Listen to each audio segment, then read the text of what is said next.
sit-ups versus crunches, which improves flexibility more. Hey fitness enthusiasts, your support fuels my passion for creating valuable health and fitness content. Hit that like button and subscribe to keep the motivation going and unlock more inspiring videos, just like this one. If you're aiming to enhance your flexibility, you might be curious whether sit-ups or crunches are the better choice.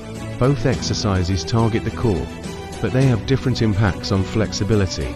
Sit-ups involve a full range of motion, lifting your torso from the ground to an upright position.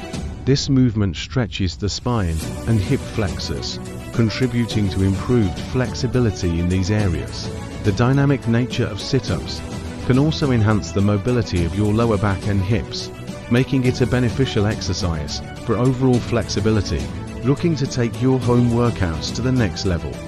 I've got you covered with some amazing gear.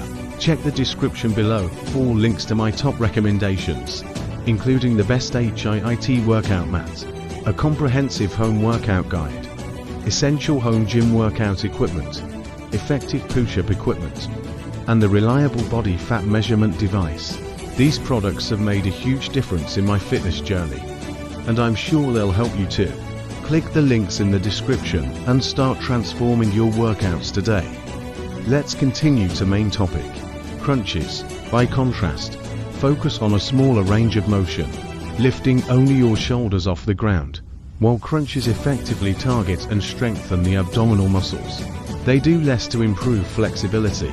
The limited movement in crunches primarily works on muscle contraction rather than stretching. For those looking to boost flexibility, incorporating sit-ups into your routine may offer more benefits. The comprehensive movement pattern of sit-ups can help stretch and lengthen muscles, promoting greater flexibility in the core and surrounding areas.